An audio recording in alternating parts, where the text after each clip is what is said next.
It's your brother Yaakov, who is a student of Torah and studies Talmud. Thank you guys for coming to this soul session. We have a special guest all the way from New Mexico, who is a world champion of Powerslap. Give it up for the one and only Robert Trujillo. Woo! This is his second time coming to our little group. It's a big honor. It's going to be a good one. Today's topic is about prayer. In Spanish, oración. Te cuento una historia. I tell you a story. When I was a teenager, I had a teacher named Cousin Silver, who was an Orthodox Jew, who knew so much Torah and Zohar. He would tell me to stop using the word daven, which in Yiddish means to beg, but to use instead the word tefillah, which means prayer in Hebrew. He said we have to be careful of what we say because words have power. He always prayed for me to study Torah and to one day become a scholar in Torah. Another memory I had with Chazan Silver was one day I was praying at the shul, synagogue, in a whispered tone. And after service, he told me that some prayers you should say it out loud so you can hear yourself. He always wanted to make sure I was on my toes. And he was always teaching me something new. One thing about Chazan Silver I would like to share with you all was that during Shabbat services, he would sing in his angelic opera voice, which was amazing because you will feel this calmness all over your body, this peace. He made Shabbat very special. My rabbi back in Chicago knew him and would say to me that receiving a prayer from a Holocaust survivor is powerful because of the fact they went through so much pain during the war that they still believe in Hashem, God. That was deep. What can we learn from this? That prayer is our spiritual tool in order to connect to Hashem, to God. When you pray for patience, then God would test you with patience by giving you different scenarios like losing your job, getting in a car accident, etc. But his goal is to build your character so that little things won't bother you anymore because things come and go. But God is always there for you. There's a saying, what you ask, you shall receive. I remember a long time ago, one of my sisters wanted to get their tongue pierced, and we were about 17. I told her not to get it because mom would be upset. She resisted by saying she isn't going to change her mind. She then stormed out of the house. I prayed in my room for Diosito, God, to help her to change her mind. Crazy thing, after 2 hours, she came back home to tell me that she was too scared to do it, that something in her told her to not do it. That's what I call a miracle. And it shows that God works in mysterious ways and that prayer works. My question to you guys is, was there a time when you asked God to help you and he answered your prayers? Yeah, so leading into, winning this title, it had been a long road coming. I had been, competing in this for 3 years. Had some good wins. We had season 3 of the TV show, basically building a weight class for me, bringing in a whole group of guys for me. And after the season finished, they were supposed to have, the 2 best guys go against each other to compete against me. And that match ended up falling out. So then they're supposed to have another match of 2 different guys. One of them was still the same, but another one to go against him. That match fell out, and it got to the point where I was just like kind of just waiting around, like, shit, what's gonna happen, and I would pray a lot, I'm like, I'm like, what's going on? Is this even for me? You know, it's to the point where I'm like, is this even for me? You know, like why does all these bad things keep happening? And you know, on top of that, you know, like I said, I was kind of putting my fighting career under the back burner because I'm like, oh, I got this title shot coming up. And it kept falling out. And, you know, this is part of my income, you know, so I wasn't getting no matches, so I wasn't making no money. I'm like, shit, what's going on, you know? And finally one day we're sitting there, me and my friends, we bowl on Sunday nights, we're bowling, and matchmaker texts me, she's like, we got you a match. And I was like, oh shit, finally. You know, this is what I've been praying for. Me and my friends celebrated that night. You know, we're having a good time. She's like, we're gonna announce it. They're having a card in Saudi Arabia that week. She's like, we're gonna announce it on this Saudi card. And I was like, all right. I was like, it's gonna be big. You know, it's the same weekend that they're having UFC fights. So they're promoting the UFC fights plus this Powerslap card. So they're gonna show, you know, my match next. And I think it was the night of weigh-ins for the Powerslap guys. She texted me, she's like, hey, just heads up, we're not announcing your match. And I said, what happened? And she said, this guy pulled out, he doesn't want to go against you.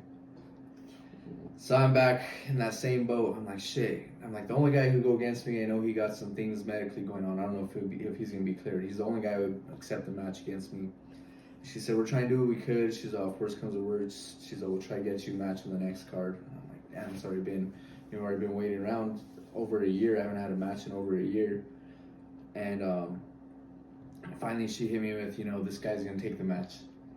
And I had that rush of emotions. I'm excited. And then it got to the point where, like, I was kind of in my own head a lot of the time. I'm like, shit, I haven't done this in forever. You know, like, it's been a year. Like, I know I'm still that dude, but at the same time, I'm like, am I still going to be that dude when I walk out there, you know? And I was going through a pretty big mental battle in my head, you know, like, I was like, shit, you know, like, on top of the nerves of the match, you know, on top of, you know, all these things that had kept happening leading up to this, like, is this for me, you know? I did all these bad things happen to push me away, you know? And I prayed every day about it. I'm like, is this for me? Is this for me? You know, and that's all I kept, you know, that's all I would ask. And, you know, the match comes around, the weigh-in around, it was a struggle to make weight, which to me, I was pretty down on myself about, because I cut to 135 for MMA and I do Powerslap on 155. So the weight cut wasn't that bad for me, but I was being a little, you know, too confident about it. I'm like, I'm gonna make weight easy. And I woke up that day and it wasn't the weight cut that was really that bad, it was the time limit. So I had to cut like 8.5, almost 9 pounds in like an hour and a half time. And one of the guys from the Slap News, the media company that follows this, he even sent me a pre-made picture that they had, and it says, breaking, Robert Trijullio misses championship weight. And he's like, use this as motivation. And I was like, shit, I gotta do it. So, dude, right there, I text her, the main lady, you know, I text her, I was like, hey, can I have just a little bit extra? She's like, you got, you know, like 30 minutes extra. So that left me with about, you know, 45, 50 minutes. And I went for a quick jog. I hopped back in the sauna. I stood in that sauna for 45 minutes straight. I hopped straight out, threw on I was in the sauna suit. I kept the sauna suit on. Told my driver, I said, hey, you're going to have to, you're full blast. I said, it's going to suck. Because it was like a 25-minute drive through traffic. So I went from sitting in the sauna that straight amount of time to straight in the car, full blast heater on in the sauna suit. The driver. I ended up scraping by and making weight, you know, and I was like super hyped about it. I'm like, I did it, you know. I was kind of out of my head, and then match day comes around. And I'm like, what if, you know, me struggling to make weight was another reason as to why I shouldn't be here, you know? I'm like, so I'm praying, you know, and I'm like, is this my moment, you know? And it's kind of one of those things I didn't know until, you know, my music starts playing, and I'm still like back there just a little nervous. And as soon as I walked out, you know, I just see the lights, I see everyone cheering for me. And I walk on, I'm getting on stage, and I say my last prayer, dude. And as soon as I stepped on there, I just knew, you know, this is my moment. Like, it's even hard to explain, like, the feeling I got through me. Like he finally, you know, God finally let me know, like, hey, this is what you've been praying about. This is what you're here for. And, dude, that was like, not even winning, but just being out there and feeling as comfortable as I was even before the match started is like one of the best feelings I felt in like so long. And after, you know, like after I won, I even like got a little emotional, and like, you know, people are like, oh, are you emotional because you won? I'm like, not too much people know like the battles I went through to get here, not only, you know, physically but mentally. You know, I was going through a war in my head a lot of the times, you know, and I got emotional because, you know, I proved myself, you know, I got through all those, you know, trials, and got, you know, that like, you know, this was for me and this was my time, and just, you know, grateful for it, you know, and it was, you know, even just rethinking the moment, you know, it makes me, even puts me back in that feeling a little bit, a little emotional, but yeah, it was a great feeling, and like, it was just like good to know this is why it was my time and I should have been there, you know, so it was awesome. I would say one of my big moments spiritually for me leading up to winning this title, back in October, I had a pretty bad car accident and totaled my truck that I bought with my bonus that I won from knocking out KO Chris. You know, it was my pride and joy, and I ruined it. But it was a life lesson that I needed to learn, and it was for myself. You know, it wasn't for anyone else. It was me having to learn a lesson the hard way through being stubborn. But it put me in a position to where during these winter months leading up to December, when I defended against Manny, yeah, I was riding my bike 5 miles to training through the snow, through the sleet, and like every day doing what I needed to do still to make it to training and see my coach. And it was just a big eye opener when, you know, all that work paid off in the end. You know, being on stage after all that and like putting in the time in the gym and making sure I was ready mentally and physically, being up there, I felt it was some of the most comfortable I felt up there, and I felt at home. I was able to perform to my highest ability I thought yet, you know.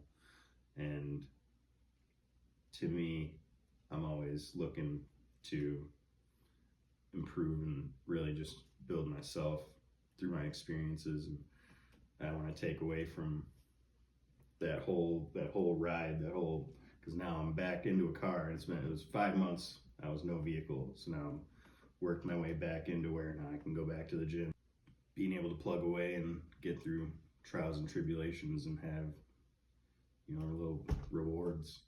It's what you work for.